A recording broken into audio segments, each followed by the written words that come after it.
Why don't you go back to your desk job in the valley, rookie? I know, right?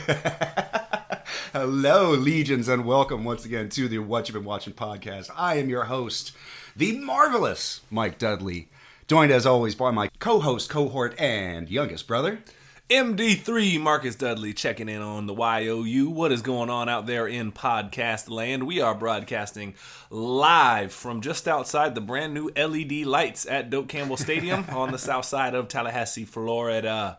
You can find us at whatchabeenwatchingpodcast at gmail.com. Where else can they find us, my brother? You can find us online at facebook.com/Dudley Bros Podcast. Or, you know, we there. Yeah, we were out there. We're actually already in your closet. I was at a fish fry last Saturday, and not one of y'all came out, so don't act like I'm the problem.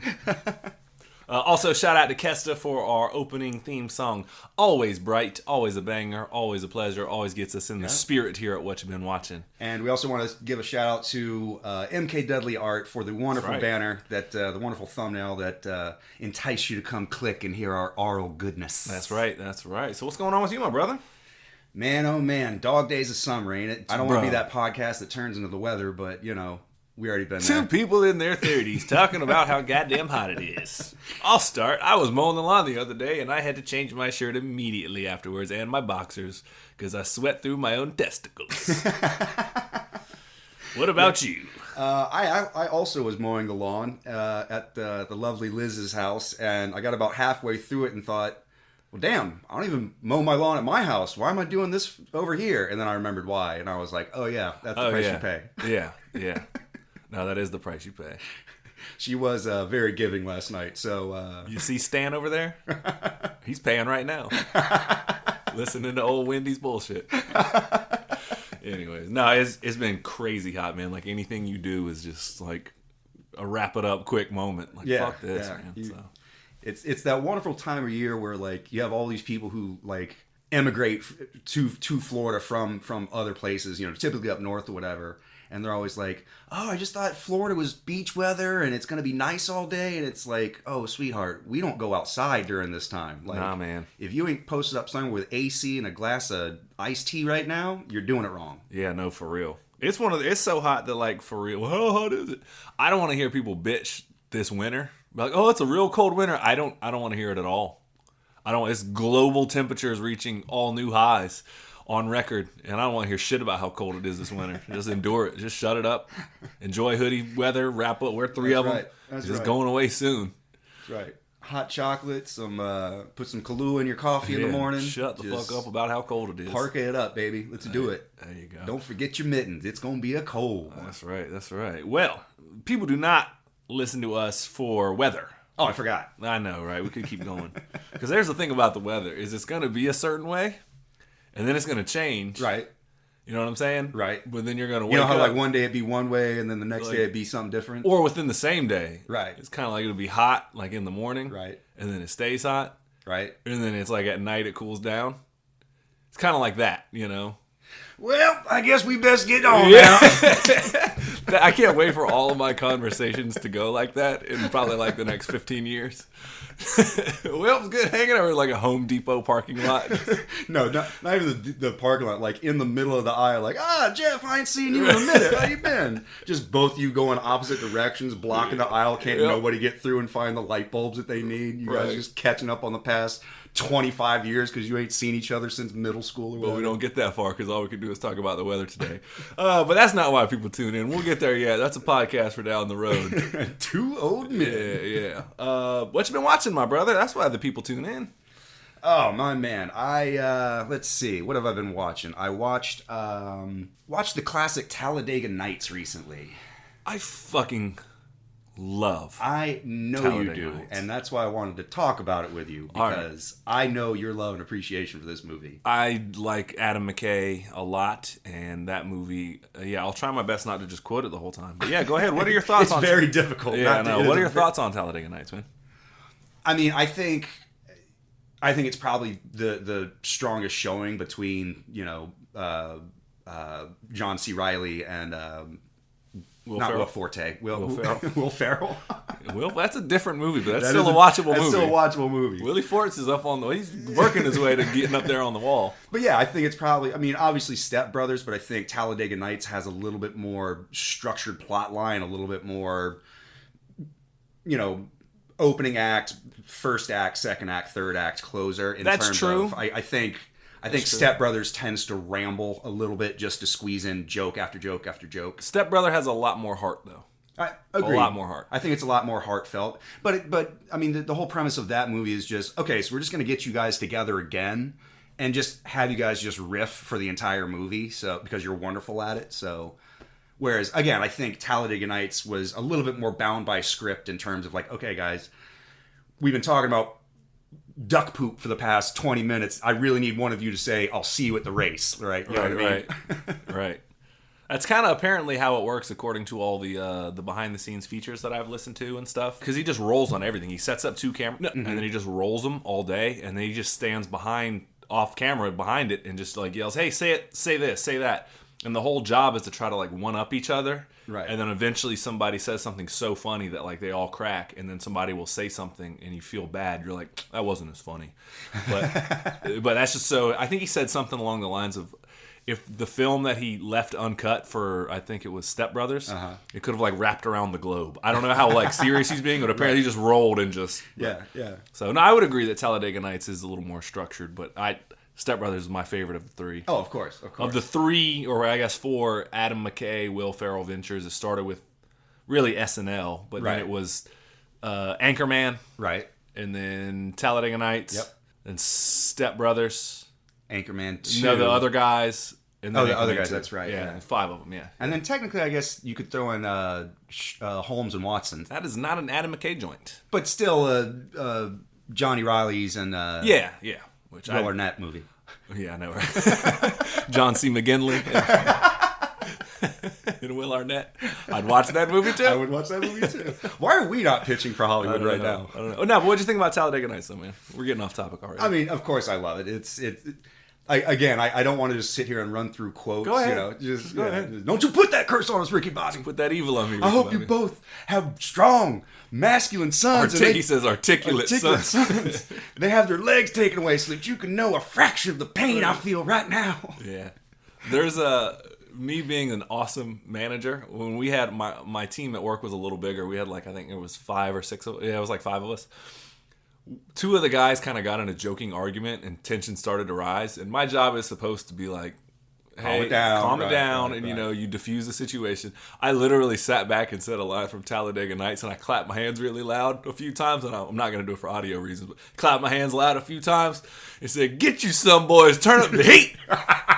And they both just lost their shit just laughing. They're like, aren't you supposed to intervene? I'm like, nah, man. Not on this one. Not on this Not on this one. He's going to come at you like a spider monkey.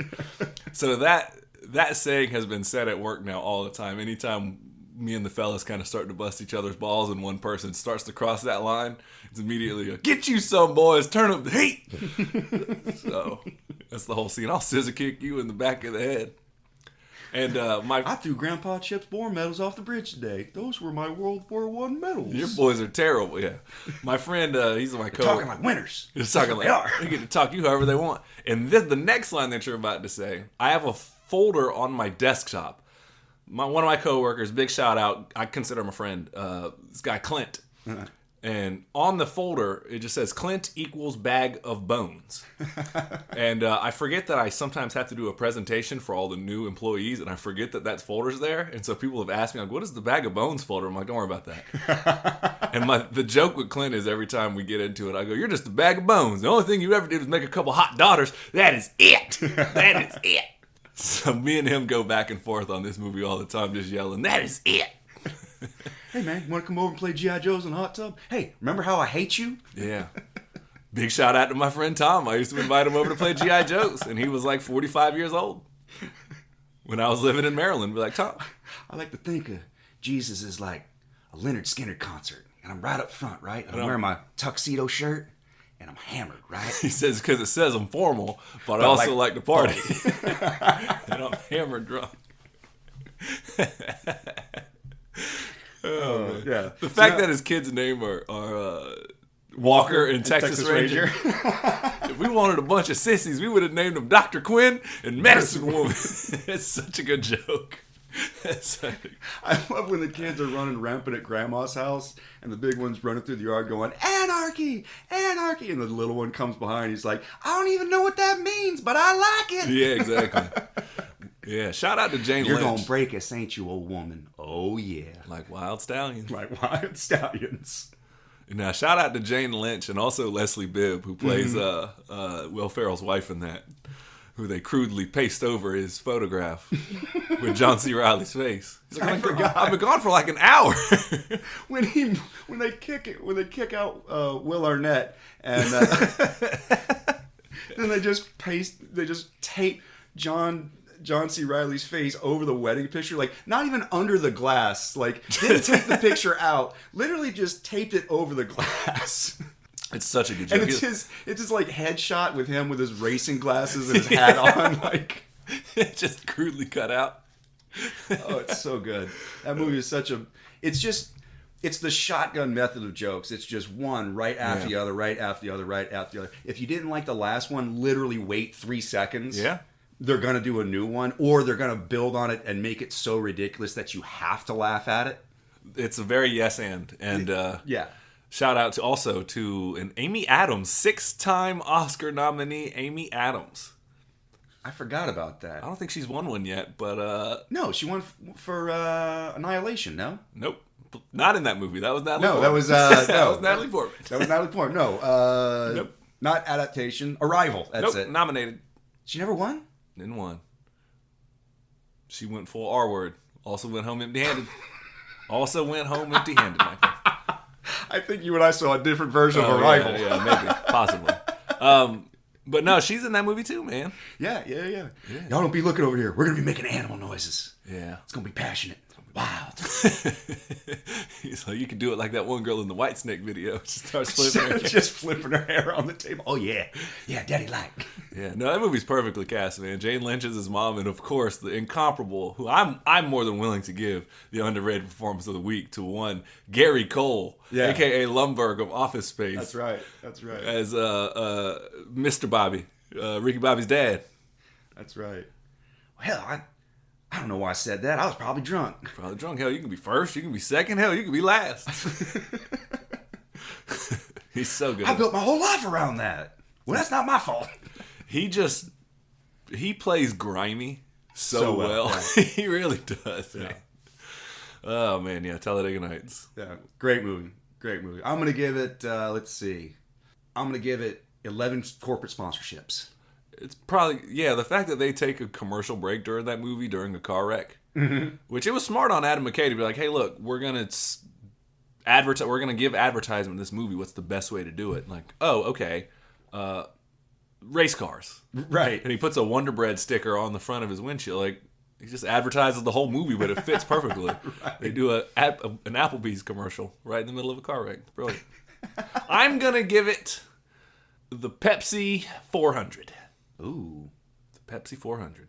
The entire 400? Entire Pepsi 400. Oh, wow. With a good crash in there, too.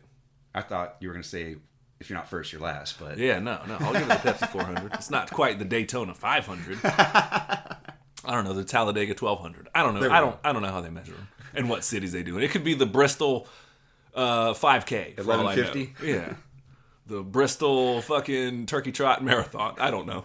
500,600 miles. More on that in a minute. What else you been watching, my guy? Well, after that, I've kind of segued into doing a marathon. I've just finally sat down, and I know you and I kind of talked about it a little bit. I just decided I'm going to watch all of the Fast and Furious movies in order. So I started on that. Yeah, how's that going to... I'm going to hate you for it, but go ahead. Oh, he took notes, too. Well, go ahead, Michael. Try to not tackle him too much. I have pages of notes, sir. And this just covers the first 2 movies. Oh, good Lord. This just covers Fast 1, The Fast, The Furious, and Fast 2, Too Fast, Too Furious. Yeah, it is. It does get faster and more furious by the sequel. And yes, if you are questioning whether or not I kept track of the number of times family is mentioned in the movie, You are correct. You're paying attention. You win a no prize. Oh, nice. How many times did he shift gears in that first race? Like 14? Okay, see, I can't keep track of that because... It makes no goddamn sense. Well, I kind of turned it into a drinking game, and Every time he shifts gears? I got real drunk, and... That first sequence Listen, is like I 8 started shots. this project a week ago, okay? Oh, Lord. Yeah, that first opening race is like, click wing, click wing, click wing. You're like, all right, cool, we're up to 4 now. Wrong, 5, 6, and then he somehow goes back into 6, and then back to 5. You're like, what? I'm going to hate you for this because they're all going to run together like goddamn James Bond movies at a certain point. But we'll go ahead and dive into The Fast and the Furious and Too Fast, Too Furious. Break it down for me, bro. So, the first Fast and the Furious, it was released in 2001. So, Yes. just bear in mind that that's the sort of, like, aesthetic and cultural zeitgeist that this movie exists in. It's that world. It's all Limp Bizkit and flared Jinko jeans with neon glow-in-the-dark collars, and for some reason Kangol hats made a comeback, and the more fuzzy, the more popular it was. I don't know why. Yeah, fuzzy Kangol hats. They did the Gucci bucket hats back then, too. Yeah, Yep. I remember those. Yeah. Like, for some reason, the length of your wallet chain determined how manly you were. I don't know why, but then you had motherfuckers that were, like, wearing, like, bridal veils of fucking chain wallets just trailing behind them. Yeah, it was an odd time. It was a Pepperidge Farm time. A simpler time. Pepperidge Farm remembers. Pepperidge Farm remembers these times. Well, break it down for us, man. Analyze. I mean, I don't know. So basically, for those of you not in the know, and if you don't know, very brief synopsis. Paul Walker is a FBI, hotshot rookie FBI Yes, he agent who, at one point in his life, very early in his juvie career, got busted for boosting cars. Record was expunged, all that good stuff. But he's recruited by the FBI to go undercover and stop a criminal street racing gang that is hijacking trucks for DVD players and Walkmans and all sorts of outdated new material. See, children, back in the day, DVD players. Okay, so DVDs were... Okay, hold on. How do I start with this? Yeah. A Walkman was when you listened on a CD, and a CD was like a record, but like smaller and way less reliable because it skipped all the goddamn And time. had lasers involved. Lasers. Yes. But no, they were boosting goods, high-end electronics at the time. Right. Basically, sharking these delivery trucks, and then they would use grappling hooks to pull down the windshield, climb into the cab, not decapitate, incapacitate the driver, and then steal all the stuff. So Paul Walker, Brian O'Connor, is recruited. He falls in love with the antagonist's sister, and I would dare say a little bit with Dom himself. There's a little bit I don't of think that's that much of a homo dare. tendencies happening here. I'm just saying there's some underlying themes. Find someone to look at you the way that Paul Walker and Vin Diesel look at each other. Mm-hmm. You'll be set for life. There's some real love right there. It really is. It's just pages of me just taking notes. That's why happens. this is going to be a fucking nightmare. Yeah. That's why you were like, yeah, let's do all the Fast and Furious. So Like, it's, this is gonna it's be a shot shit like a show. 2001 music video. There are so many That is true. sweeps and intense close-ups and shaky cams and Dutch angles that then right themselves, and like blurry street vision that then they rack focus into like the one thing that they want you to see, and you're like, it's like Spike Jonze with shooting a Rob Zombie video, and then also like, I don't know, fucking NSYNC steps in there and makes it look all real cool and slick, and then you got Jodeci in the back with like stepping out on 24-inch rims with big ass girls just shaking their ass on the windshield. Like, I don't know, it's fucked up. Like, Yeah. it is. It's every music video you've ever seen in your life in the 1990s, 2000s compiled into one. It is like the great movie Belly in street racing form, which is a fucking great movie. I'd love to watch Belly with you sometime, Michael. I know you haven't seen it, so don't lie. No, that was one with is that Nas or DMX is in that? Both of them. Okay, good. See? Yeah, anyways. Yeah. Yeah, but no, keep going though. These notes are going to be. They're all, by the time you get to like 7, you're gonna be like, oh, it's all the same. I wrote down the same thing. Okay, so when Brian infiltrates the gang, he first ingratiates himself to Mia, Dom's sister, played by Jordana. I was going to say Punky Brewster, but that's not right. Jordana Brewster. Although now in my head it's just going to be Punky Brewster. Oh, Punky. Oh, Punky. Your dog's name is Brandon.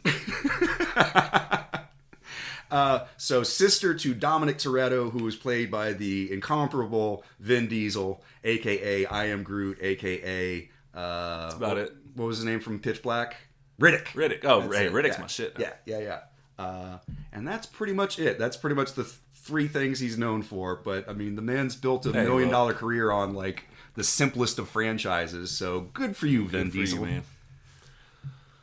Where was I going? Jordana Brewster. Jordana Brewster, yes. Okay, so immediately Jordana Brewster and Vin Diesel trust Brian's character. Like, he just comes in and he's like, I'm a good guy and you trust me. And she's like, oh, you're so handsome, I believe it. And Dom at first is kind of like, I don't know, this guy ain't exactly, I don't know. And then then Brian just lays him like with the baby blue eyes and he's like, yeah, but trust me.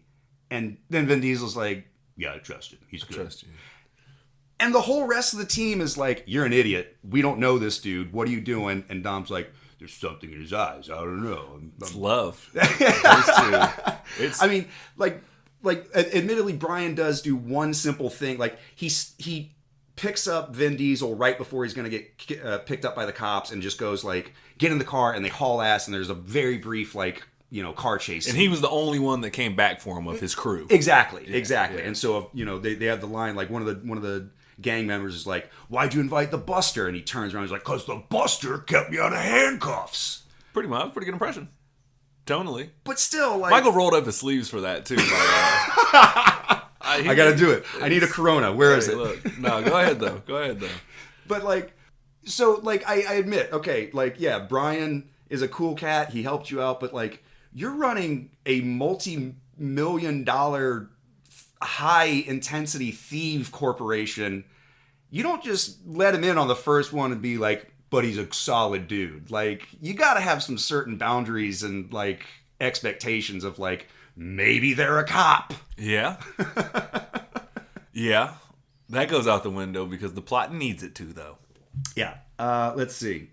Oh, how do they set up Brian's cover? Like, they just give him a completely fake name, and apparently they look him up. Okay, so Dom immediately checks out Brian and is like, I think he's a cop. He has one of the team members look up Brian's record, but they gave him a fake name, and they find an article from like years back that has this fake name, and I'm like, well, wait, how did you go corrupt police records from like 1990 to like, or like, did you hack some newspaper to like give them a fake story? Like, how did you do that? That's not how that works. No, like, it's not. That's anyways. No. It gets, the further these movies go along, the worse the plot and reasonings for things get. Oh, I want to point out also. So Dom has a girlfriend named Letty, who's played by Michelle Rodriguez. Shout out to Michelle Rodriguez. She's typecast a lot. But it's like, you don't go get a Michelle Rodriguez type. You just fucking go get Michelle Rodriguez. Well, and she's typecast as a badass chick yeah, who takes no shit. I'm not taking a shot at her. I'm just saying, yeah. like, she gets typecast There's a lot. There's worse things to be typecast yeah, she's a fucking gangster. I like Michelle Rodriguez. But go ahead, though. Sorry. Anyway, so the whole movie, like, she's always on Dom's ass about, like, anytime there's a party and he kind of looks around, she's, like, pulling him close or, like, making sure that she's, like, right on his arm. And, he like, they kind of a back and forth about, like, oh, I don't want to catch you looking at no women, or, like, oh, I'm just here for you, baby. And, like, but then during the movie, like, every time she's not with him, he's, like, leaned in talking to some chick or, like, grabbing some girl's ass or something like that. I'm like, well, no wonder your girlfriend's on your ass. You're an asshole. Like, you give her no cause to believe that you're not going to cheat on her the first fucking second you get. Michael, it's all a cover because he's... And I don't mean to be mean when I say this. There's nothing to be mean about. It just is what it is. But it's because him and Brian are gay for each other. And for the next 6 movies, they're going to explore this relationship in a way that... But they can never actually touch penises. Touch, Michael. The magic. It's complicated. It's very complicated. But yes. So you're saying this movie is more gay than Brokeback Mountain or Cruisin' or... It's... Dog Day Afternoon. It's, how Blades of Glory... the movie with, speaking of Will Ferrell and Right. John Heder of or Heder, however you say his name, with Right, Napoleon Dynamite fame. Yeah. It's just one 90-minute gay joke with no penetration. You see, Michael, they stretched it longer than 90 minutes. And there's an overarching theme here. Again, it's just an is what it is thing. And there's a whole like subreddit and all kinds of stuff you can dive into about how their relationship is beautiful and loving and trusting. I mean, And it's one of the greatest romantic tales ever. But you got to be able to see it with the right lens. But keep going. Because I got a couple thoughts on the first Fast and Furious and the second. But. Feel free to interject. No. Keep going on your notes first. So eventually they convince Brian to go to their big race thing called Race Wars. Yeah. I want to point out that their big race contest in the desert is called Race Wars. And they got the white crew, and they got the Mexican crew, and they got the Japanese crew, and the Korean crew, and they call it Race Wars. Oh, they do, don't they? Yes. I see what you're getting at now. Yes. That's fucking hilarious. No, that's not hilarious, Marcus. That's horrible. It's too on the nose is what's Like, so funny. Did no one take a I look didn't at notice this? that at all. Did none of the like Oh, cinematographers take a look and be like, hey, do we want to diversify this at all, or like maybe intermingle just a little bit? Like, Oh, shit. I never noticed that in that movie. That's fucking funny. bro, I had to pause and take a break and be like, they did not just call Race Wars in the Desert, and then they have the black crew, the Mexican crew, the Japanese, like, there's no. What's next? The Irish crew, the, like, Eskimo crew. Probably. Yeah. They roll up in narwhals and shit. I don't know. There was the line and you just crossed it. When you take the stereotype and put a stereotype thing to The it. Kenyan runners don't even have cars. Right, hey. That's a pretty good joke, actually. Oh, that one doesn't cross the No, line. it still does. It's pretty good. It's pretty good. Anyways, though, no, I never noticed that before.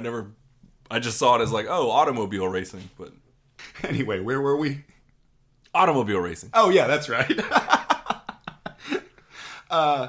Also, I have no idea how long this movie takes place. If you told me it took place in A weekend? a weekend, I'd believe it. Or if you told me it took place over a year, I'd believe it, because there is no time referential at all. Like, things happen at night and then they fade into day, and then the things that happen could happen a week later or 2 days later or 15 minutes later. I have no idea. Don't worry about time frame in this movie. Just worry about, like, we got to go from here to get this thing, to go meet that guy, to do this thing, so that I can find out who's robbing trucks. Kind of. It's a lot less steps than that, but yeah. Yes. But, okay, so here's a question. All right, I have a question for you, sir. How many times do you think Vin Diesel says the word family in this movie? Well, that's right. I'm initiating Family Watch. Family watch. It's all about family. Yeah, I read somewhere a while ago. I don't think he says it. Doesn't Letty say it? Michelle Rodriguez's character? Oh, you're so close. Yeah, but He doesn't say it at all. oh, he okay. So At okay. all. The only person who says the word family is basically the antagonist, Johnny Tran. So at some point, Brian makes the call that it's the Japanese crew that's doing the heist and stuff. So the FBI go and raid their warehouse and start arresting people, and they arrest Johnny Tran at his house while he's having dinner. Oh, in front of So his the very family. next day, which, by the way, how you get arrested on gun charges and then you're out the next day going to Race Wars, I have no idea. But Johnny Tran calls out Dom Toretto and says, somebody narked on me. I think it was you. You embarrassed me in front of my family. And then, of course, they get into a fight, and Dom's like, I never narked on nobody. You do a pretty good angry Vin Diesel. That one didn't work. That one didn't work. Yeah, it was pretty good though.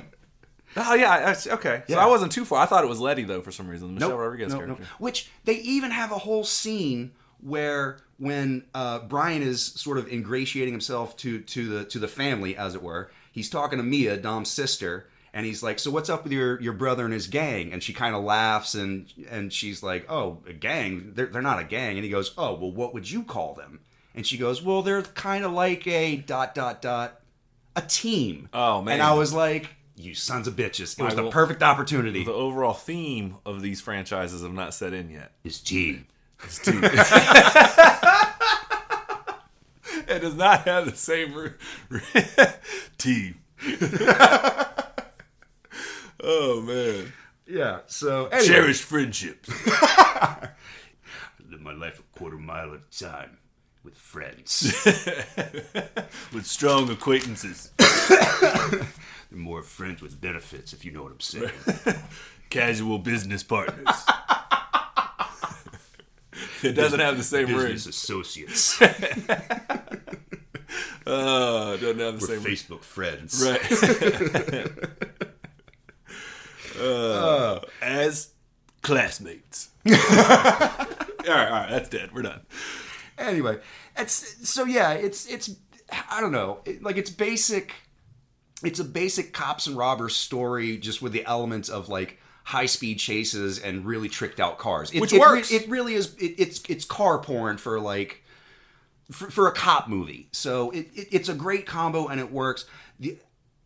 I mean, at some point I have written in big bold letters down in my notes, why is this franchise so popular? Because at this point, like, maybe it's just a car show and I'm just not a car guy, so maybe I don't get it. But, like, there's nothing in the plot, there's nothing in the storyline, there's nothing in the characters where I'm like, oh, this is going to be fantastic, right? It is a little bit color by numbers, but I think it just appealed to that. And just my pure speculation, like, at the time it was something different. You know, we didn't have our, like, I think this movie's about like Easy Rider or fucking Days of Thunder or anything like that. You know what I mean? Like, I don't even know if Easy Rider's a fucking racing movie. I have no fucking. It's not a race. It's about a motorcycle gang, right? Isn't it? It's two guys riding cross country. Right. Yeah, Okay. yeah. But we didn't have that. Let's see again. That's how little I know about it. And so I think what it was in the first one is a little bit color by numbers in terms of like. It's a little bit formulaic, but again, just like how Drumline is Rocky with the drums, Sure. so it, like a lot of movies kind of follow that thing. Right. It's like if it ain't broke, don't fix it. You just fill in what is our thing that we're gonna do. Okay, this one it's racing. Right. The first one is actually like there are funny bits to it. Like there's obviously a little bit of wisecracking, but it's far more of a cops and robbers dramatic movie. Yeah. With great action in between. And I gotta admit, like the first time you see the truck heist, when Brian tells him, like, oh shit, after he realizes that Johnny Tran wasn't the guy and it's actually Dominic Toretto, right? And they all set out, and he warns his sister, like, look, I'm a cop. They've warned all the truck drivers, and they're gonna start shooting, arming back. themselves. They're arming themselves, and they're working in numbers now. Like, you don't want to do this.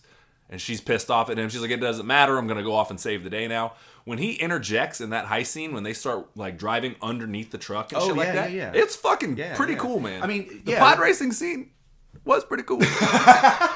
Anyway, but no, that was one of the things I put in. I actually made a list of when I asked why is this movie so popular. I made a list of the pros and cons, and one of the things I have written down is like great car stunts. Yeah. I mean, it's car porn, and if that's your thing, you know, looking at a bunch of, you know, souped up, you know, supercars, then great. But also there's some really, really good stunts. I mean, you got, you know, cars zipping underneath moving, you know, tractor trailers and stuff like that. You got dudes that are shooting grappling guns into the window, pulling it down, and then, you know, ziplining themselves into the cab, you know.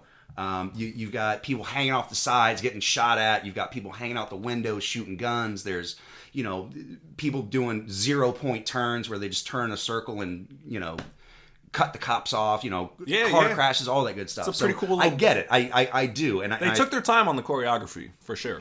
And they don't. The scenes that it's really important, they don't do quick cuts. There's a fucking lot of quick cuts and a lot of things, but there's a couple shots where you're like, oh, they really did that shit. There are so many shots of people shifting gears in this movie. I mean, an inordinate amount. And I challenge you, take a shot every time that they show someone shifting gears, you will die. It's like the F word in Scarface. You're not going to make die. it. Yeah, you're not going to make it. Yeah. Or the bullet counting in like Rambo 2 or something like that. Yeah. Yeah, no, it's I get the appeal of the first one. One, you hadn't really seen anything like it, and I get it. It's not like, or at least nothing like that in a while. Yeah, in a while, it kind of made its own lane of like, hey, we're gonna do the tricked out car thing. We needed the car stunts movie. You know, like you had your Mad Maxes, you had your, you know, Cannonball Runs, you had your Easy Riders. You know, right. And so it carved out a niche, however you want to say it, for all the Honda Accord drivers, and that was a big thing. Everyone was souping up all these imports and stuff like that. Like the Honda Skyline was coming out, and everyone was so it found a market and it did its thing. It shot it comparably enough, and the story, again, while kind of color by numbers, it got you there. It was like, oh, cool. Yeah. You gave me a vehicle to see cool cars do cool shit. Hey, I'm with it. I see what you did there. Exactly. Exactly. Same thing with like Drumline. All right, you gave me a story good enough where I could see some HBCU showdown with the greatest drumlines in the world. Shout out to FAMU who filled in for a lot of those drummers. But yeah, like you gave me the thing that I came. The cost of the ticket, you gave me what I wanted. So exactly. And the first one again was not as over the top. It is over the top in some ways, but it's. Oh, it was completely over the top. No, no, comparatively, oh no, this one is fucking down to earth. Oh, I can't wait. Oh, this is going to be great. Yeah, by the 9, yeah, anyways, we'll cross those bridges as we get there. But like in retrospect, yes, this is over the top, but it was still grounded in some form of reality. Sure. You know what I mean? This does seem to be the most stripped down, like, basic version of the story. Right. And of course it's the first one, but I think that you're right, because even by the second one, they kind of start jumping up the humor, up the antics, like more of more. Right. Yeah, more hot girls, more expensive cars. That was one of the other things I wrote down.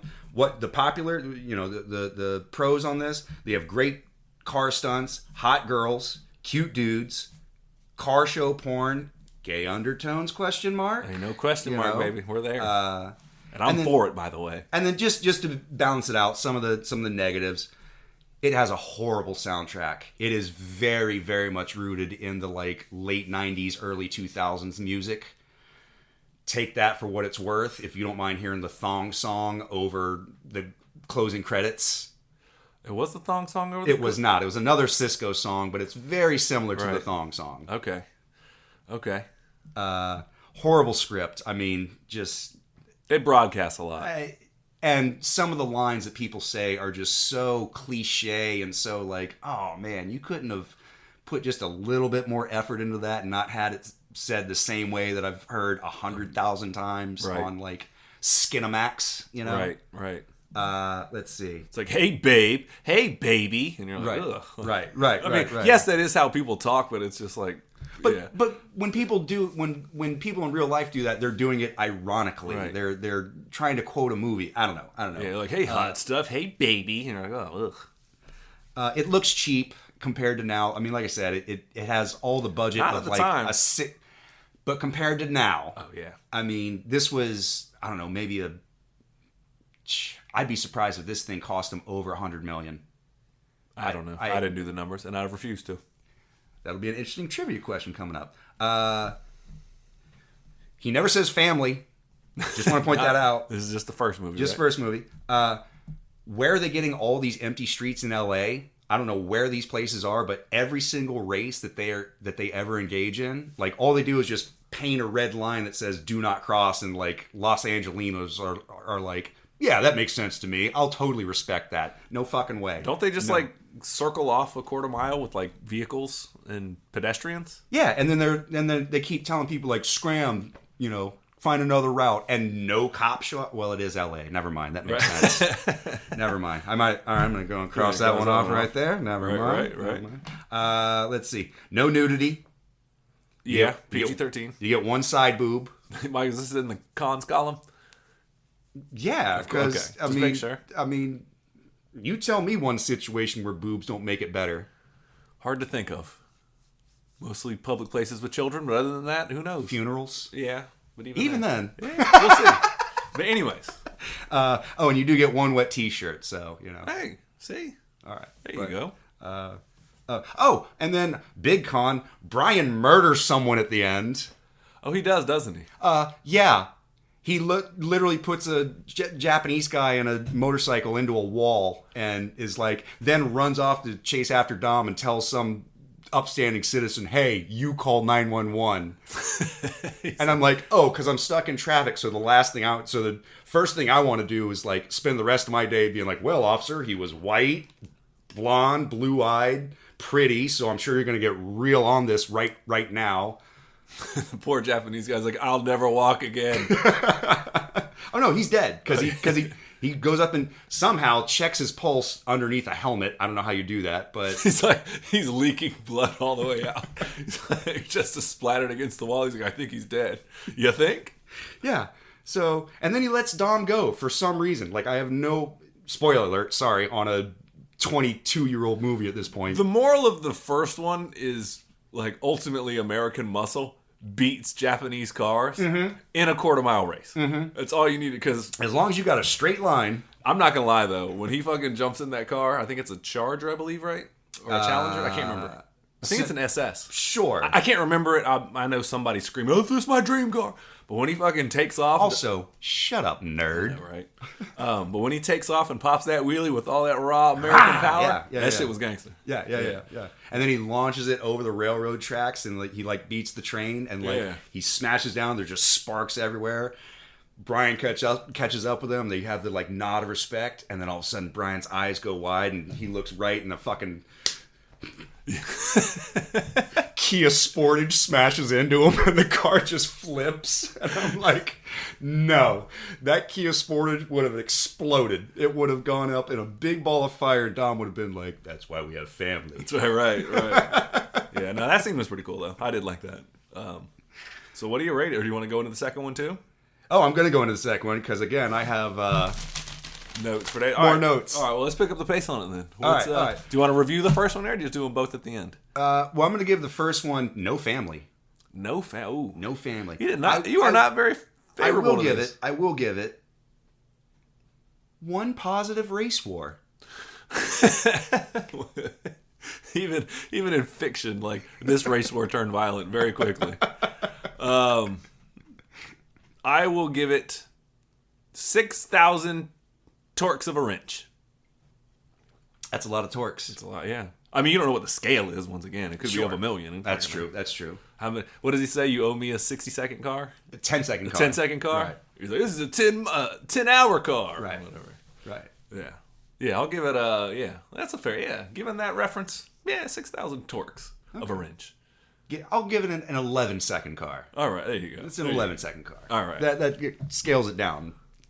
Anyways. So, Too Fast, Too Furious. My first question to you is, do they actually double the amount of Fast and the amount of Furious in this second movie, Michael? Oh, they do. Okay. They double down on both the fastness and the furiousness. Because this is the point that I wanted to talk about. Is the one I understand, and then like two, this is where it starts to become campy. One is relatively serious. Yes, it's over the top. Yes, but then like two is like, oh, we're just gonna throw, like I said earlier, more hot people, sexier cars, sexier this, spend more on the soundtrack, more LED lights. Yep. Yeah. So. It is the quintessential more sequel movie in terms of more budget, more this, more that, sexier location. We're going to Miami. Of course. Yeah. And I think he's still a cop in this one too, right? He is not. He's not a cop very quickly in this franchise. I do know. Yeah. So opens up with him. He's been on the run, goes to Miami, and of course the FBI catches up with him because, he's doing illegal street racing still to make money, and it's like, there's only so many fucking places. Like, you're gonna wind up on a list. Yeah, it's you killed a dude. Like, right. Hey, which, by the way, is never addressed again. Too Fast, Too Furious. So the movie opens, and Ludacris is setting up a race between, and I can't remember their names, so this might come across as a little bit off-putting, but I just called them whatever I thought there was. So every car is color-coded. So you have orange, Sanchez. You have pink, Suki, the Japanese chick. That's Steve Aoki's sister, the DJ, I believe. Yeah, Devin Aoki. Yeah. Isn't that her? Yeah. Who was also in Sucker Punch and Sin City. Yeah. And maybe something else. I'm sure there's something else. But and then you have Green, Chris Brown. I don't know if it's Chris Brown, but it looks like Chris Brown. So I don't think Chris Brown was out at this time. Yeah, but it looks like Chris Brown. Okay. And then blue for Brown. Like, all the colors are so saturated. Anyway, Ludacris is setting up a race, and they need a fourth, and so they call up Brian, who's like, "Hey man, I know you're living in Miami now. Do you want to come make some money? This, that, the other." And Brian's like, "Yeah, I'll come race." Ludacris is like, "You got 4 minutes," and Brian makes it. Living in Miami, in a trailer in Miami, to the race, unless you live down the block from where the race is happening, you're not making that drive in 4 minutes. That's his raw ability they were trying to showcase, Michael. But also, not physically fucking possible. Right. I don't know if you've ever driven down the A1, You ain't making shit in 4 minutes. No, trust me. I lived in South Florida. Yeah. It Yeah. sucks. The race could be happening next door. In which case he wouldn't have to call you because you'd fucking hear about it. But also, you're still not making that drive in 4 minutes. It's still not happening. Because it's all one-way streets that lead to nowhere, and they're half closed down all the time, so you got to divert and go 6 miles out of your way just to get to your neighbor's house. Not happening in Miami. I got our sponsor later. Don't worry. Already, this movie is full of lies, and there's no truth in this art. Yeah, that's what we watch these truth in the art. Yeah, so they call Brian. He does pull up in that badass Skyline, though. Remember, I told you it was coming. Oh yeah, That Skyline was an import. Yeah. That motherfucker was bad. So, and then they start the race, and they have the shots of like interior car, exterior car, interior car, exterior car. Do that again, and it's all either CGI or very clearly just like the person sitting in a modded out car, and they're just flashing the background like the old school trick of like they're driving the car and they project the background on the screen behind them. Trick. Yeah, exactly. Yeah. It's very clearly just that, but with CGI. Yeah. And so, like, watching people fake drive in any movie where they just kind of rattle their hands back and forth. Yeah, like, no one drives in a straight line. Like, thing. Yeah, right. No one drives in a straight line. Left, right. Left, right. Yeah. Yeah, like they got a shake weight in either hand or something like that. No one drives like that in a straight line. Yeah. But anyway, so, and there's so many camera cuts. It's so confusing. Again, there's no spatial realization. Like, I don't know what street they're on. They're turning left, but they're shooting right, and then on the next shot they're turning right but shooting left, and so it's like, wait, are these guys, what is the situational presentation that you're trying to give me right now? Who is in first place, and why is it not on a marker in the top right of the screen like the video games? Right, like Mario Kart. Right. First off, who's on third? Oh, who? No, right. Oh, okay. We're not going to do the classic bit, but I'm with you. Because we'll just butcher it. Third base. Yeah. Hey. Oh, man. So many camera cuts. And again, they set up this race by just putting up road signs that say road closed. And nobody in Miami is like, nah, fuck that. Yeah, I'm going through. I've been in Miami, dude. Like, no, you have people doing weird shit. No, that's not happening. All the colors are saturated. Every blue is so blue, and every red is so red. And they all have neon lights underneath. So many neon lights. And then at the last leg of the race, Ludacris is like, gets on the radio, and he's like, haha, I got something for you guys you ain't never expected. And he literally has people break in and raise one of the bridges. Yeah, one of the drawbridges. Yeah. And so they have to ramp off, but no cops are like, oh, that's fucked up. Like, there's nobody manning that bridge. Like, what? How? No. It's all just for stunt work. It's all just cool car shit. But none of this makes sense. You know what? You gave me a reason to have the cars jump in the air. Cool. I'm with it. Which plays off later. Yeah. When they meet a boat ramp car. Right. But yeah. No, I do remember that. And that's when the Steve Aoki sister, Devin Aoki, crashes her pink car coming off the ramp, right? Well, yes, she crashes hers and fucks her car up. Brian is chasing the orange car, I think. Sanchez, whatever his name is. Yeah, whatever. And the orange car hits his nitro too early, makes it halfway up the ramp. Brian hits it just at the apex of the ramp and jumps over the other car. Which is, remember, hitting the nitro too early was a lesson he learned in the first one. That's right. Because he's like, I almost got you. He's like, did you say almost? Almost got me. Doesn't matter if it's by a minute or a mile. Yeah. But anyways, yeah, it was a lesson. What matters is wins and I can't say family. Right. But, yeah, so that was a lesson he learned from the first one. But I do remember that scene. He launches over, for the victory. Yeah. Into Ludacris. And lands perfectly. No damage to his car. Just I'm sure that was a contractual thing from Honda. They're like, you are not going to show the Skyline destroyed like that. This is coming out next year, and we really want it to sell. Right. to a particular crowd. Yeah. And it did. Dumb teenagers with expendable money. I know, right? Right. But yeah, no, I do remember that opening scene. It was very saturated. It was like a bag of Skittles being rolled off a table, and which one hits the ground first. That's a great reference, actually. I gotcha. Like Marble Run. Just pretty much. Yeah, all the empty roads in downtown Miami. I'm like, no. That's a theme throughout of just, it doesn't make sense in Yeah. terms of traffic patterns. Let's see. What did I mention? Okay, so plot. Brian is once again recruited to drive. He's recruited by Customs to infiltrate a drug lord's operation and help them put him away because they can never. They know that he has money, they know that he has drugs, but they never have him together with the money and the drugs at the same time. And so they're trying to bring him down by that way. So they want him to be a driver to deliver drugs and money to the drug lord. Right. And they give him a partner. And the partner immediately fails a test. And Brian is like, I can't work with this guy. I gotta... Tyrese? No. They assign an FBI agent to work with him. And he failed. The dude's drinking out of a cup that says D'Amico's Pizza or whatever. And he's like, Brian gives him the test like, okay, so if I wanted to increase the ratio of my burn, whatever, car terms, like, could I use a D'Amico 12 or 14 header? And the dude goes, I don't know, I'd use a 14. And he goes, oh, I didn't know that headers came in pizza sizes, and smacks the dude's cup out of his hand. Right. So this dude, I can't work with him, whatever. I got to bring in my own dude. Then they bring in Tyrese, who was Brian's friend from school. Yeah.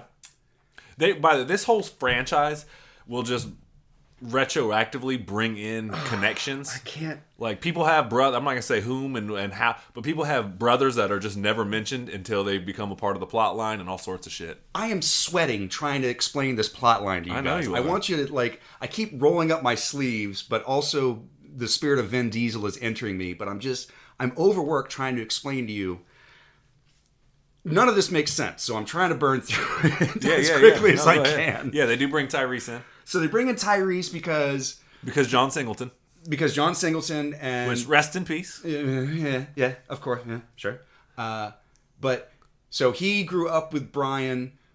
Brian became a cop. Tyrese got busted with a warehouse full of stolen merchandise. Not that Brian was involved, but because Brian was a cop, Tyrese was like, you're a cop, so I hate you. And I'm like, that makes no sense. That's like, I cheat on my girlfriend one time, and then your girlfriend cheats on you, and now you hate me because we're both cheaters? Like, I don't understand. Like, I mean, it's the thinnest of premises to be like, we're not friends anymore. Like, because of the race wars from the first movie. Because Paul Walker is a white man, and Tyrese is a very handsome black man. That's right. And they never settled it at race wars, Michael. Yeah. So... That's right. That's what it was. So what you're saying, Marcus, is we need to settle the race wars. That's once not and what for I'm all. saying whatsoever. I'm just saying these particular people with automobile racing did not settle their differences. Is all I'm saying. Automobile racing could have solved their problems years ago. But go ahead. So automobile race wars. I should say. Automobile race wars. So they bring in Tyrese to be the second driver to help him out. They infiltrate the drug lord. Eva Mendes is the drug lord's girlfriend, but she's also an undercover DEA agent. So there's a lot of mistrust between, can we really trust her? Is she really working with them? Paul Walker, of course, falls in love with her, and they have a real cute will they, won't they? They never do. Spoiler alert. Yeah, and so it just turns into a series of tests in terms of excuses to find racing. Like, the drug lord initially gathers all of these potential employees, and he's like, you have to go to my boat. Or not his boat. You have to go to my Ferrari at this impound lot. It's in Little Haiti, whatever. The car isn't important, but I want the package. So, of course, they have to have an excuse to go race each other and zip down the A1 and through bridges and swamps and whatever. turns out that all that was in the car was a Cuban cigar that was really expensive, and the Cuban cigar somehow cost more than the car. I don't know. Like, that's ridiculous money to me. God, I'm sweating. I know. And you asked to do this. Let the record state. The record will state everything. So it just turns into this big whodunit of like. They have to do a tag team race at one point too, him and Tyrese, where it's like you jump in your car and you drive the first quarter mile, right. and then you have to turn around and come back. When you hit me, I get to go and finish the last leg of the race. Right. And they're in these like Mitsubishis, whatever. So like the FBI gives them or not the FBI, the customs, right. U.S. Customs gives them cars, and they're all these super tricked out, like top of the line, whatever. They take it to. What's the guy's name? Taj? Yeah. Tej. Played by Ludacris. Yeah. Yeah. Luda, right. So they take it to Ludacris' garage. They have his mechanic look at it, and the dude's like, oh, well, these cars are equipped with a GPS, so they can track you by satellite anywhere in the world. And, of course, it's worked into every single electronics. And these dudes are surprised, like, what? They put a GPS? I'm like, yes! It's a car given to you by the U.S. Customs Agency. Of course there's a fucking GPS in the middle of it. So they have to go get new cars. So they got to go get new cars. So that's why they race for pink slips in the tag team race, right? Right. Against the two Italian mafioso dudes who showed up at the initial race with American muscle cars. One of them's driving a Charger, the other one's got like a Challenger or a Thunderbird. Falcon Cougar, Thunderbird. Right. With so much eagle in it. That's right. So many eagle beaks. Eagle beaks. Both of Paul Walker and Tyrese are integrated into the drug lord. The drug lord. They make the run. They find out via Eva Mendes' character, who is undercover, that they're going to get betrayed and shot because, of course, drug lord. And the entire time they think that they're going to go to an airfield, and at the last minute, they're informed that, like, oh no, you're going to have to go to this like dock or whatever, and they're like, oh well, there's no airplane there, and they're like, oh, who said anything about an airplane? They go to a boat. Eva Mendes is outed as a DEA agent. Paul Walker's outed. Tyrese is outed.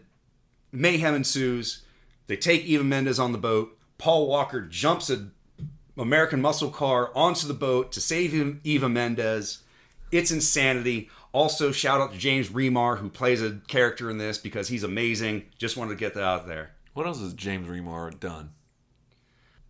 James Remar, he was in The Warriors. He was in Dexter. I think he played the dad. Let's see, what else was he in? He was Christopher Lambert's replacement in Mortal Kombat Annihilation. That's right. He played Raiden. I got That's you. right. You got to take it to my level. Exactly. Yeah. Okay. He plays an FBI agent that, you're a damn fine hot cop, but I can't trust you, and I can't trust your friend. Like, he plays that guy. God bless him. Yeah, man. yeah. God, what else can I say about this? There's a point where the U.S. Customs and the FBI are tracing these cars via helicopters, via GPS, via all this, and they pull a GTA where they pull into a garage, spray paint the cars, spray paint them, and then all of their like racing buddies come out and just scramble and confuse all the cop cars, and the cop cars do this like Keystone Cop thing where they're like crashing into each other and like spinning in circles, Lord. Like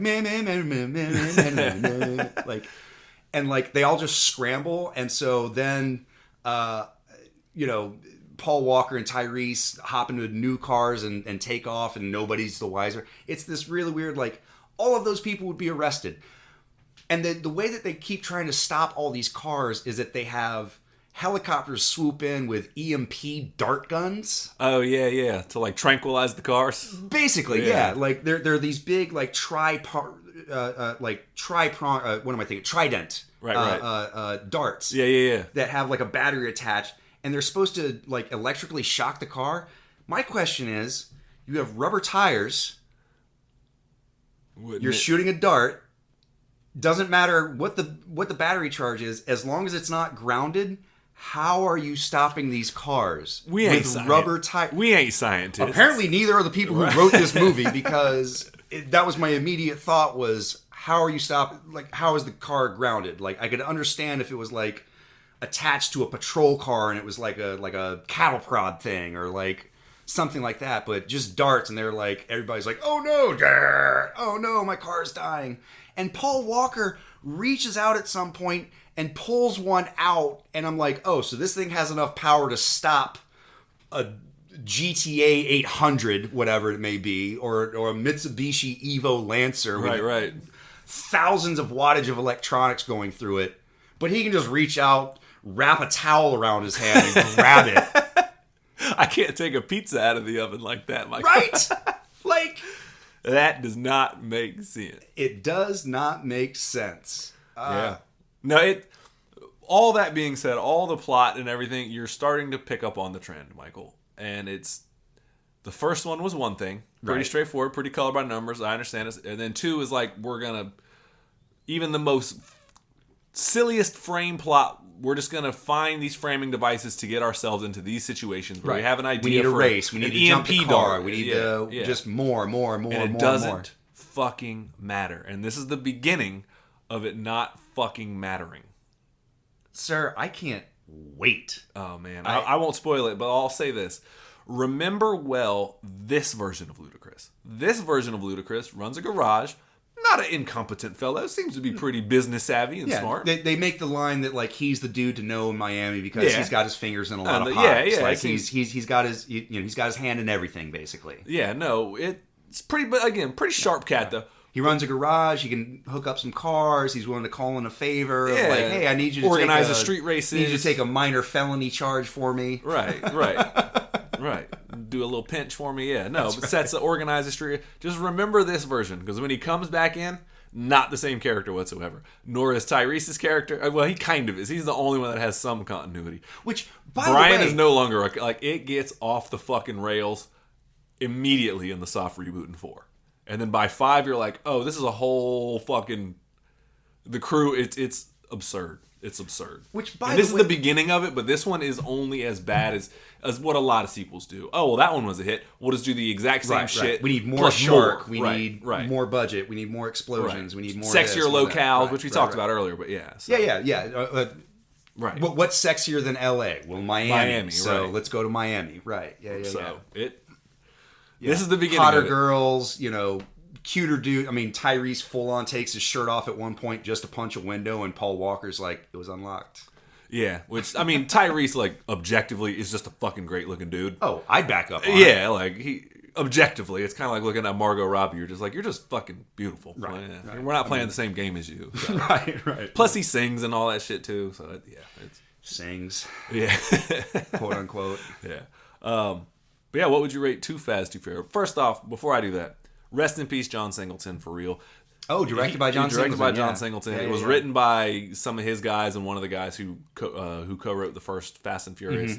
But John Singleton was taken too soon from us, man. He did Boys in the Hood. He's a legend. Did not direct a lot of movies, a handful, but it's weird. This one is the most mainstream of his endeavors. So produced Hustle and Flow, produced Black Snake Moan, brought us Craig Brewer.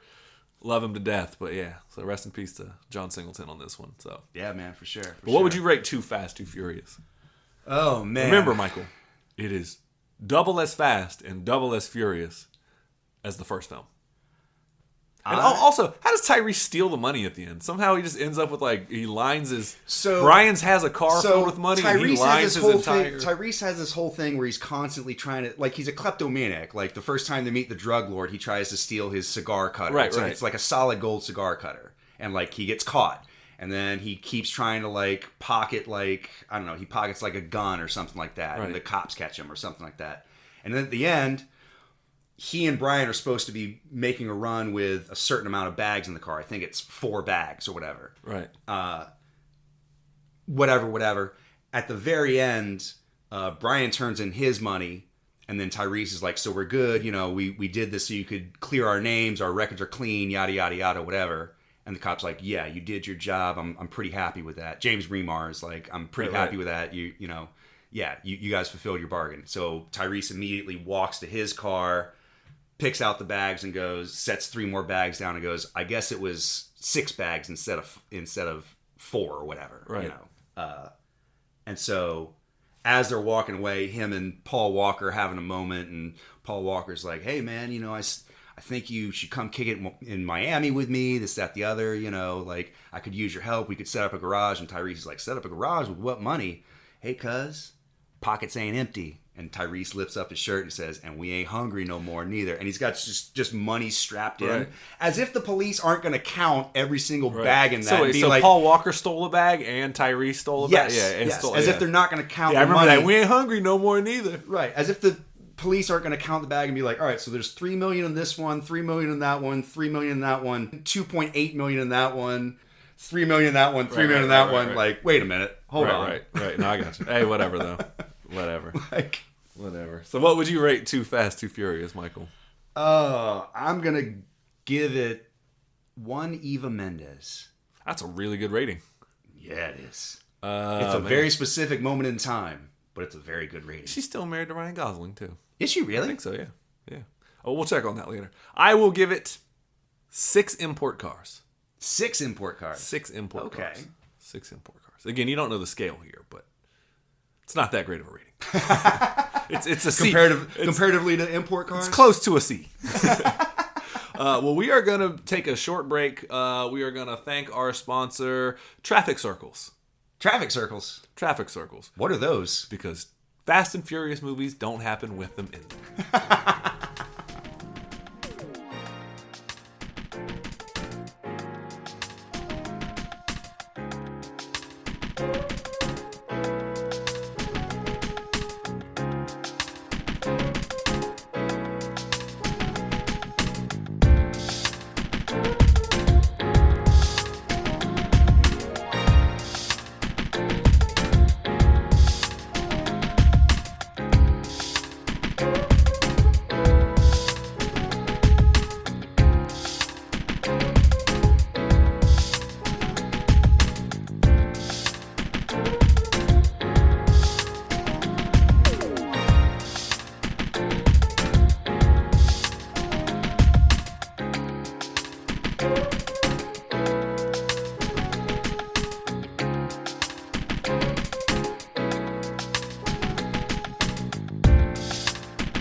And we are back from our sponsor, Traffic Circles. Traffic Circles. Really popular in Europe. Not so much here. I don't know what to do. Guess I'll just drive over it. Pretty much, man. What do you mean I gotta wait for people in the circle? Yeah. People, yeah, fucking whatever. So, are we done Fast and Furiousing? I think I've said all I can. The final scene, the finale, is they launch a car off a ramp onto a boat, and that's how they stop the bad guy, because why not? Yeah. Because car versus boat, car. Oh man. Well, you want to ask me a particular question? How big is it? Not very. Oh. Oh, sorry. What you been watching? Oh, man. Thank you for asking. I thought you never would. Man, I've been watching a couple things. I watched a little bit of George Carlin, You Are All Diseased. I love George Carlin. Yeah. Can I just say that, like, quick side tangent. Yeah, no, you're good. He is one of my favorite comedians of all times. Like, I love good storyteller comedians. You know, Burt Kreischer, Patton Oswalt, Tom Segura, George Carlin, like Richard Pryor, like people who just can tell a story and interweave jokes into a narrative. One of my favorites, and George Carlin is a master of that. He is. It's not necessarily his stories for me. And this is what I've gotten to with Chappelle. Is even if I still do, but even if someone doesn't find Dave Chappelle funny, or let's say that Dave Chappelle drops a special that I'm like, it wasn't funny. I am still so captivated by how his mind works. Mm-hmm. George Carlin is the same way. I'm just so captivated by his take on things. Right. It doesn't necessarily have to make me laugh. I'm just always like, oh. And granted, I don't go to a comedy show to think, but when you can take a step back and view it through somebody else's lens, it kind of makes it yourself laugh in a weird way. You're like, oh, sure. yeah. Like the way he weaves certain threads together or ties certain objective thoughts together is just so interesting and so smart. He's really good at weaving, like you said, the objective thoughts and earlier in his career before he kind of came back. Early, yeah. Well, he was very counterculture, which was fine, and then it became kind of like, what's up with fingers? Why do we call them fingers? And it just kind of became like, he became a little bit of a character of himself. A little bit. And when he came back, it was more like, I'm pissed off, fuck this. So the abstract thought was one thing that he would weave throughout, but then the way he sticks the landing, he does it better than anybody else. Oh, yeah. Is he slaps you in the face with fucking common sense. Sure. Yeah. Bow! I mean, straight across the gullet. He always found a way to tie all of the abject, non sequitur thoughts, into one common thread and would put a nice little bow on it at the end of it. Right.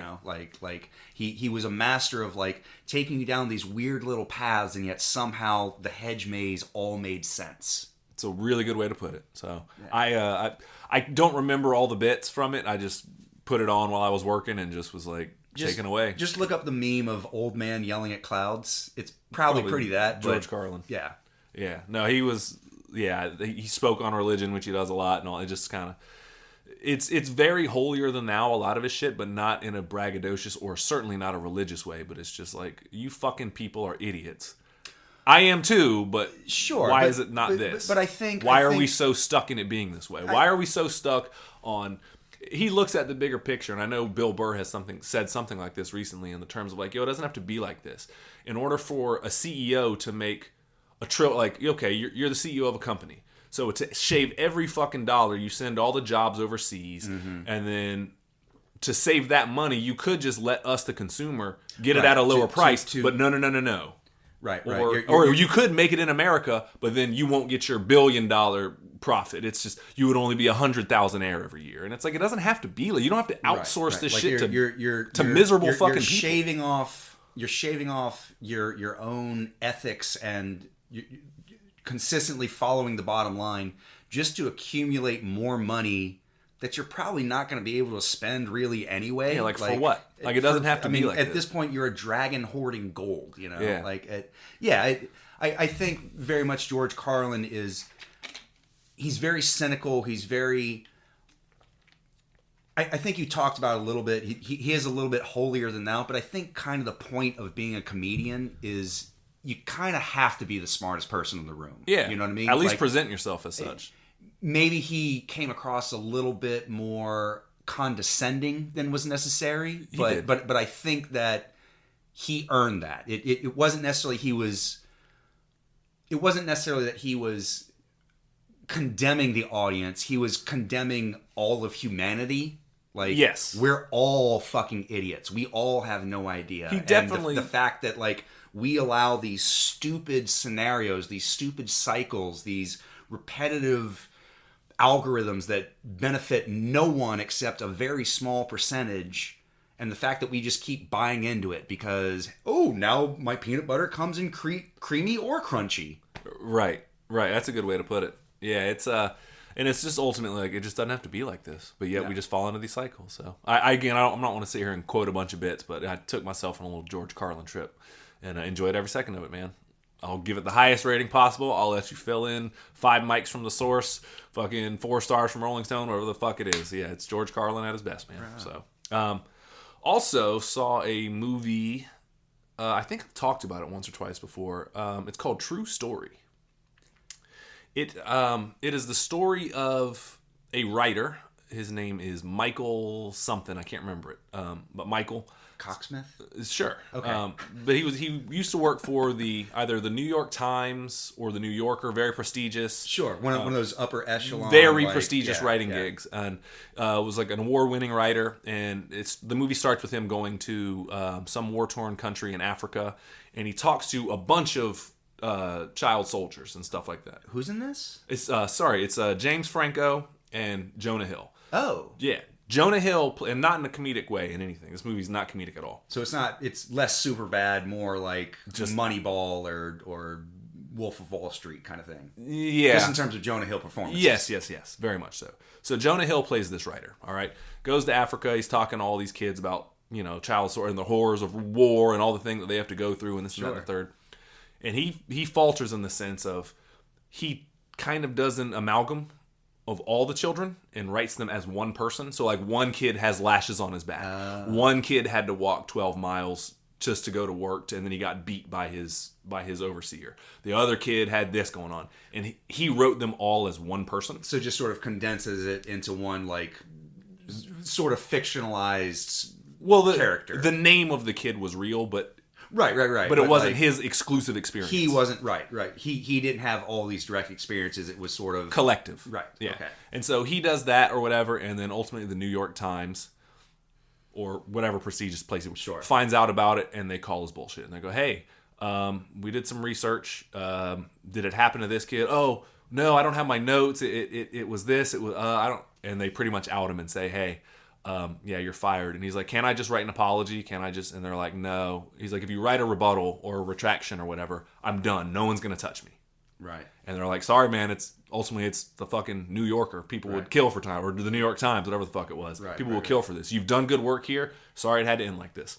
So he's basically like blacklisted, pretty much, and fired and let go. And they have to out him. They have to write a public apology, going, "Hey, this is what it was," and correct the story, which it was a major headline piece that they did. So it's kind of like A Million Little Pieces or American Sniper or something like that, where it's like 80% all there. It may not just have happened as exactly described. Right. Yeah, again, it was a collective thing. And at this time that he's getting fired... Never letting the truth get in the way of a good story. Well, when it's your job to report the truth. I guess that's true. Yeah, it's a little different. That's what you're paid That's for. why I'm not a reporter, baby. Right. So at the same time, James Franco's character, Christian Longo is his name. Chris Longo he goes by. Okay. Gets... That name sounds familiar. This was the dude... Well, if I remember, he murdered his family? Yes. Yes, he did. Okay. And so Christian Longo, played by James Franco, the movie opens up and you just see somebody walking over a bridge and you hear shit splashing in there. You see a teddy bear falling on what looks to be a sleeping little girl. Turns out she's not sleeping, and you hear splashing in the water. Mm-hmm. The movie opens up with Jonah Hill going through that. Cut to James Franco's character, Christian Longo, is arrested in Mexico for the murder, for the wanted. He's like on the FBI's most wanted list. Mm-hmm. Gets arrested for the murder of his family. Right, his wife and his two wife daughters? And 3 kids, I think. Kids, okay. Yeah. Or two or 3 kids, either way. Sure. Point being, yeah. Yeah, I think it was 3 kids. Gets arrested. When he gives whoever their name, he uses Jonah Hill's character name, Michael whatever it is. And so, Cocksmith. Yeah, Michael Cocksmith. So Jonah Hill gets a call later. He's trying to find work. He's trying to write a book. He's trying to come up with a story. Nothing's really hitting. He gets a phone call saying, "Hey, what's your take on this Christian Longo story?" Oh, so at the exact time that he's getting fired and having to recover is when he's getting the call being like, "Hey, what's your take on this Christian Longo story?" He's like, "Who?" He tells him, he's like, "Yeah, Christian Longo, who's been arrested for murdering his family." And like, "Why is this important to me?" He's like, "Well, he used your name when he got arrested." He's like, "Oh, finally, the story of a, Okay. So he goes off to prison to kind of, in a weird way, redeem his name. And so he starts to work with James Franco, Christian Longo. James Franco says, "I'll give you the exclusive story. Mm-hmm. I'll give you everything you want. It's going to be at my pace, but you have to teach me how to write like you. You have to teach me how to write." Interesting. Okay. And so they kind of form this... Kind of a soloist or... A little bit of a symbiotic relationship, for sure. Okay. And so like Venom. Yes, very much so. And so ultimately what happens is Christian Longo, James Franco starts telling him all these stories. And you have to remember, the name of the movie is True Story. In order for Jonah Hill to redeem his name, he needs the facts of this story. He needs Christian Longo's take. Sure. The problem is you have a fucking master manipulator on the other end and an outright fucking pathological liar. Right. And so as this whole cat and mouse game things, as the trials start to come into play, more and more bullshit, more and more facts get laid on, and Jonah Hill is like, I'm staking my entire reputation, my whole comeback story on this fucking guy. Sure, yeah. Like, he can't afford another scandal. He can't afford to, like, he has to make sure that, like, every fact is as it happened. Like, all the I's are dotted and T's are crossed and, like, everything's verified. But, like, how do you do that against somebody who's just like, well, bullshit kind of happened like that? Well, he's a pathological liar in the sense of, like, he believes his own bullshit. And he's just very, like... The worst kind. Some people they're just really fucking good liars. They can just... And so his character, James Franco, is obviously like that. Turns out... Fast forward, I'm not trying to recap the movie. Turns out, as you very well know, he did murder his whole family in a very violent fashion. Mm-hmm. And when he's in the courtroom, before that, when he's teaching him, Jonah Hill's teaching him how to write, he mentions something about a joke comes up between him, and it's a little inside joke. And he says, "Oh, I'll put that in the book." And he kind of says it tongue in cheek. He says, "I'll put it in the book as a wink." James Franco says? No.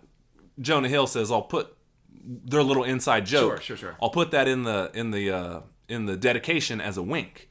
And he goes, James Franco says, "Well, what's a wink?" He's like, "Oh, it's kind of a little nod between you and somebody that you know, someone special to you." Right. Like, hey, Sarah, thanks for all the sandwiches, or whatever it may be. Right. So he's like, "Oh, cool." He kind of laughs it off and whatever, and they're starting to bond a little bit. When he gets convicted of triple homicide after trying to blame his wife, he's like, the whole time Christian Longo was like, "I'm innocent." He's telling James Franco, "I'm innocent," or telling Jonah Hill, "I'm innocent. Mm-hmm. I'm innocent." He goes to court. They ask about the first child's murder. He said, "For that you plead innocent." Okay. "For the second child's murder, for this you plead innocent. For the murder of your wife, you plead guilty." He's like, "What the fuck?" "The murder of the fourth child, or the third child, you plead guilty." He's like, "You got to understand the optics on this, dude. Right. I'm staking my whole reputation on this. You tell me you're innocent. Why the fuck would anyone believe that you only murdered 2 of them?" Right. Like, that doesn't make any fucking sense. Right. I started a murder's campaign, and then somebody broke in and finished it off for me, and I wasn't there for it, so I don't know. And really, the tragedy sets in the sense is... He does what a lot of people do. He blames his now dead wife for killing the first 2.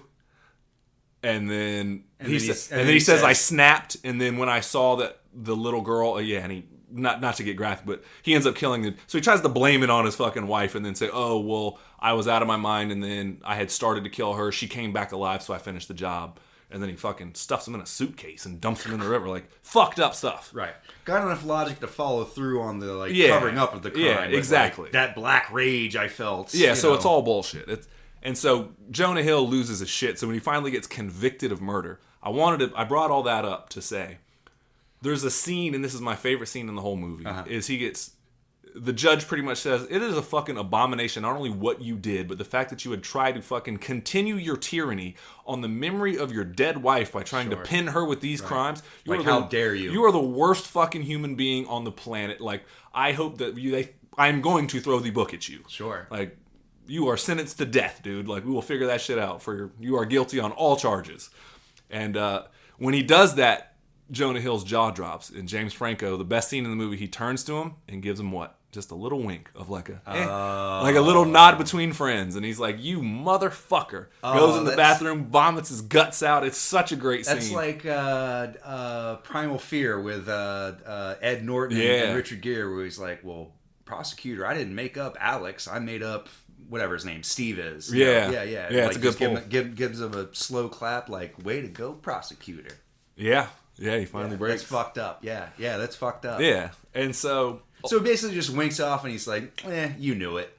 Yeah, kind of like it's between friends, or you know the truth. But I'm gonna, because he's a. But he doesn't know the truth because he's been that's the lied thing. to the whole fucking time. So he's like, he's saying that I gave you the scoop. Don't worry. That could be one interpretation. Because the whole time he's like, I can't tell the truth yet. And Jonah Hill's like, who are you covering for? If there was a break-in, like what the fuck is going on? Are you if in there's play an affair? Is there a who are you covering psychopathic lover? Is right? There, was it the wrath of God? Whatever. Yeah. Turns out he eventually confesses to his crimes, and when Jonah Hill eventually goes to see him, very end of the movie, he goes to see him in prison, and Christian Longo, James Franco, he's talking about his appeal. He's like, hey man, I'm working on my appeal, and he starts to say, I'm ready to tell the truth now. I'm ready to tell the truth.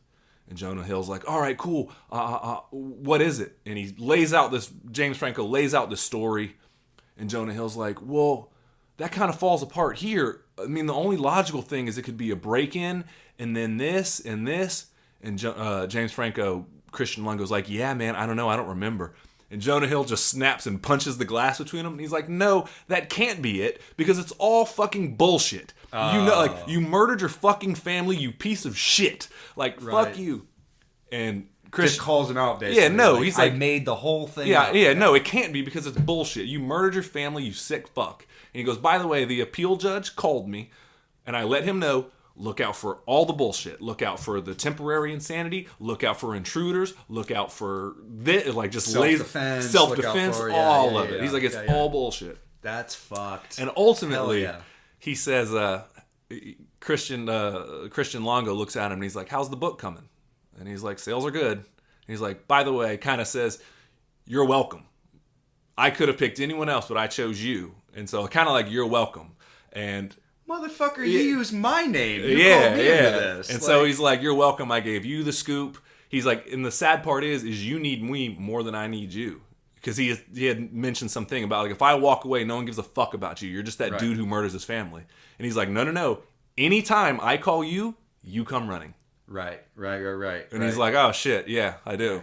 Don't I? Right. So the story ends there. Man, I hate that bitch. I don't ever want to talk to her. What you doing? Yeah. You up? Yep. Yes, I am. And he's like, I'm the best thing that's ever happened to you, man. Anytime I will call, you will come run and watch. Right. And so they write a letter once a month to each other, and that's the end of the story. So, but it's a pretty good movie. It's a really slow burn that really caps off with those two moments that I talked about, the wink in the courtroom and Jonah Hill losing his shit. There's another cool scene where Jonah Hill's wife meets him in prison, and he tells a story about some musician who murdered his wife and a strange lover. And he's like, but see, I don't want to know that person. Like, my husband is the one that's obsessed with you. I look at this music for all of its beauty and all of its this, and I can't get past the fact that the person who wrote it is a fucking murderer. So I don't want to get to know you. That's interesting. Interesting. Yeah. It's kind of like, this is going to be really specific, but like a Chris Benoit kind of situation where like, or a... Like... I don't care about the art. Or like Marlon Brando or something. You know what I mean? Like Chris Benoit, like just specifically one of the greatest technical wrestlers of our time, and yet murdered his wife and child. And like that's gonna be the thing that he's forever remembered for. Like as great as his work was, and I'm a fan of his. Like I will watch a Chris Benoit match right now because it's that good, it's that artistic, it's that beautiful. It is an art form done to the highest esteem. And also, he's a murderer. Or but she's on... Like, no, your analogy plays. Bill Cosby or... R. Kelly, whatever. Yeah, whatever, yeah. And she looks at it through the other lens of like, he's obsessed with you for these reasons, but to me, don't get it twisted. I'm only here to let you know you're a piece of shit that murdered your family.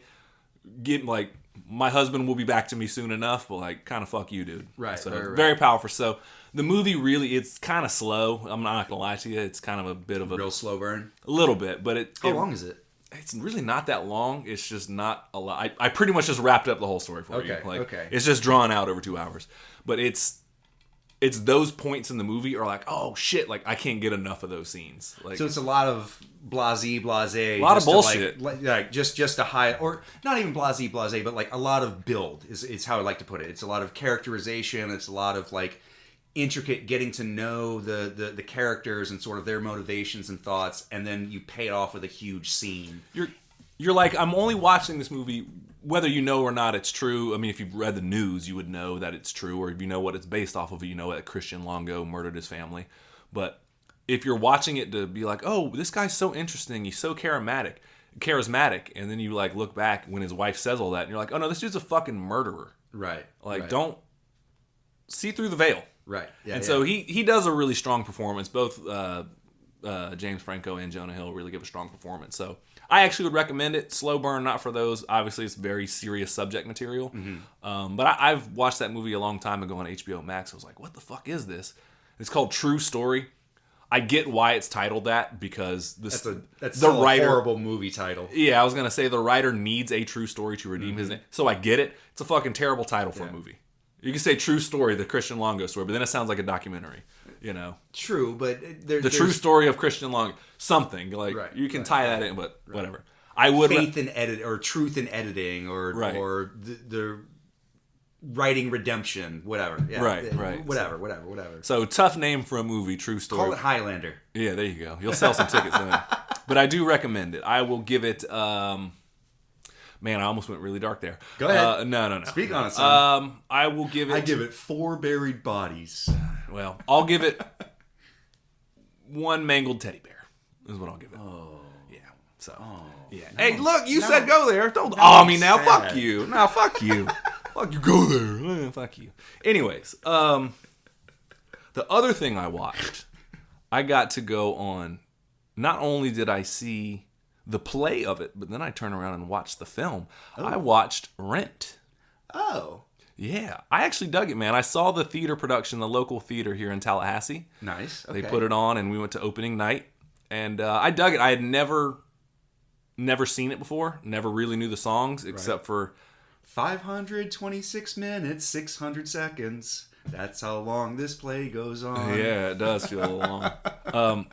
I did, like I said, I have a passing familiarity with it. I know that Team America World Police makes fun of it with the everyone has AIDS. AIDS. Which, to be honest, in my opinion, it is kind of just like hobo AIDS. Like, everyone's just kind of homeless. Wait, it's hobo AIDS? The play, yeah. Okay. It's like hobo AIDS the play.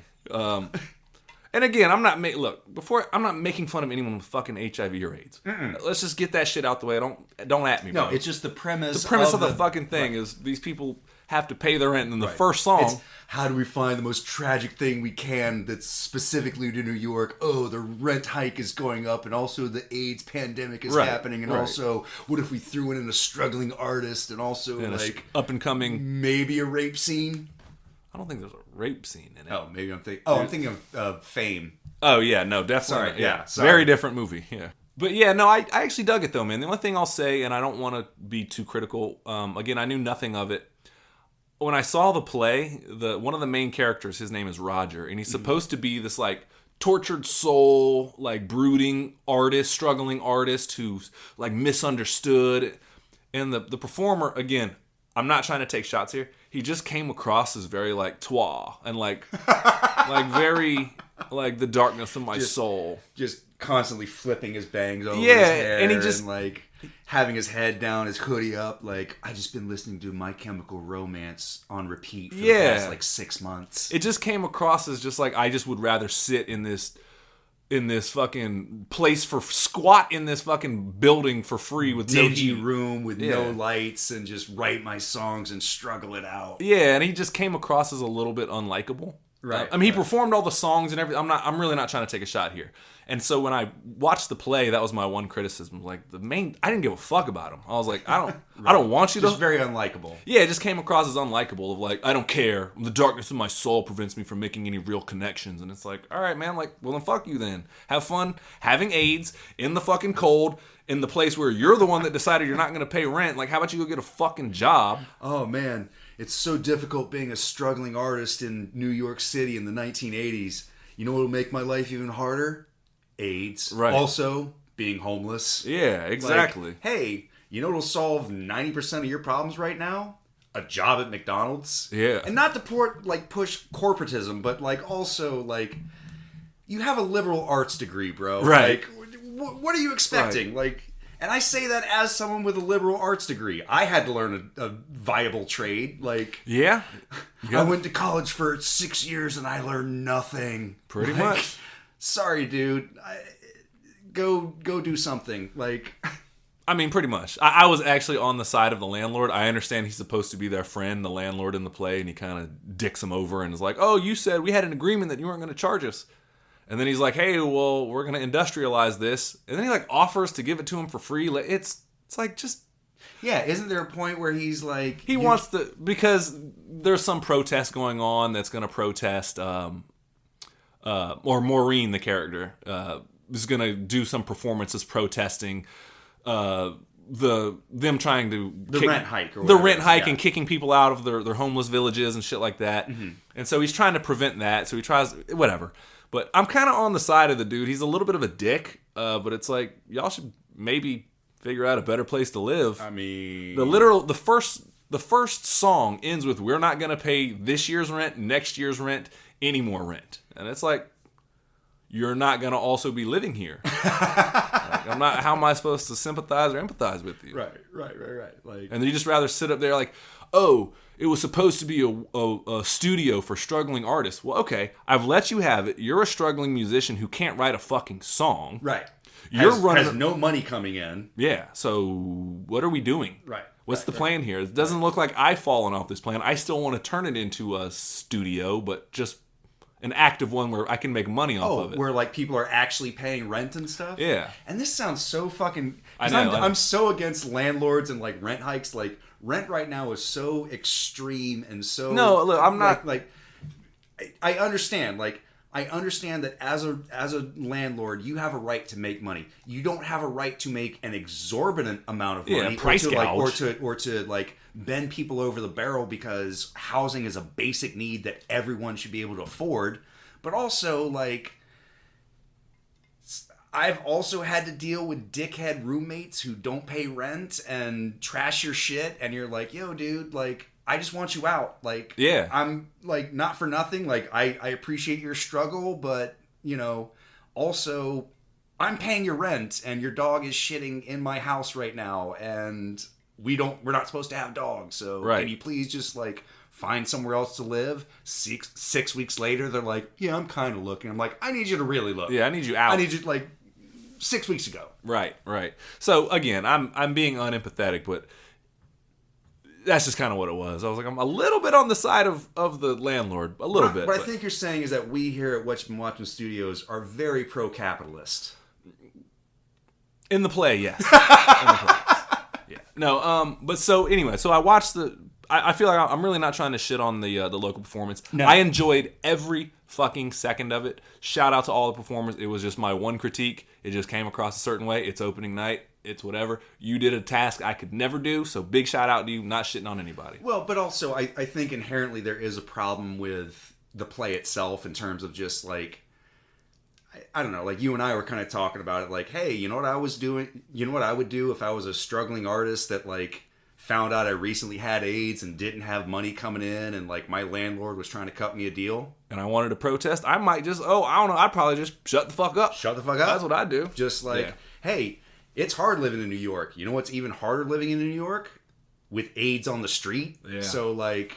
But it was, it's written by Jonathan Larson, apparently. Mm-hmm. And so after that, I watched the play live in person. And then I mentioned that to the lovely Angie. Said, hey, yeah, you know, the main actor just kind of came across as unlikable. And she's like, yeah, he did. So we ended up watching the movie, the Chris Columbus movie, who directed like fucking Home Alone and Miss Doubtfire and I think produced Gremlins, but yeah. I think he directed. Either way. Yeah, Miss Doubtfire, Gremlins, first Harry Potter, first two Harry Potters, Home Alone, yeah, and two. Yeah. Anyways, watched Rent, his movie, and definitely the main character is a little more likable. Came across as still brooding and still like a little bit of a tortured soul, but at least likable. At least charismatic. Cared. Like when his friends came in, he lit up and was like, oh, hey man, like what's going on? Like, oh, he's still friendly too. Mm-hmm. Not just like, every one of you bothers me all the time. Like, all right, man, fuck you then. Like, I could just stop coming around, you know. Right. Like, so it kind of... Hey man, you invited me. Like... yeah, for real.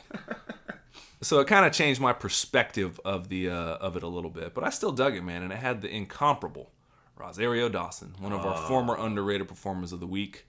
who can't be overrated, who can't be underrated. It's just she's best. just perfect. She's just the shit, man. And everything you need, man. She's got the comedic chops. She's got the dramatic chops. The singing chops. This girl, she can do no wrong. And quite frankly, one of the most beautiful women in Hollywood right now in terms of I can't disagree. I mean, cannot disagree. Not to reduce her to like, physical object, but like, I mean, let's face it, like sex and beauty sells. And in terms of like marketable beauty, like, yes, she's very exotic looking. And she's motherfucking Ahsoka. And she's a nerd, which sells it for me. Right. No, she's just always been cool, man. She's got that cool East Coast vibe I dig. Mm-hmm. But yeah, no, so I really dug that more. The only thing that fucked me up is the most popular song. Mm-hmm. 525 minutes. 60, well, I think seconds. It's somebody's gonna scream at me for being a fucking idiot. I think it's like 525,600 minutes. Mm-hmm. How do you measure each year? The problem is I never remember that. Right. Well, I probably just butchered it just now, but it's something like that. It's like the most popular song from it. So me being silly now all the time, I just throw in random numbers. I'll be like 365 days. How do you? Oh wait. Oh wait. I'll be like 365 days in about 80 minutes. How do you measure a year in 80 minutes? Oh wait. 65 million nanoseconds. Yeah, I just say random shit now. Yeah, I'll be like 5 billion, 32 like just dumb shit all the time. So that song fucked me up. So that's another one of those 485 things. trips to the store. Right. Yeah. So I just I sing that song all the time now. Yeah. So. Yeah. But again, the music's great, man. I actually really enjoyed it. I have the same problem with this with that movie that I do with most of musicals, where they'll either sing about the exact thing that just happened, or it's some obscure reference that is supposed to encapsulate everybody's emotion. It's like, all right, well, just show me the thing. I much just prefer plays that are direct in terms of like showing me a characterization or a story arc that I don't necessarily need to break into song, because nobody in life does that. Well, yeah, that's the point of musicals often. Like, okay, so like I would love to see a musical where it's just people experiencing something and then they're in their car and they're singing a song by themselves. That's the only time a musical happens in real life. Okay, write that.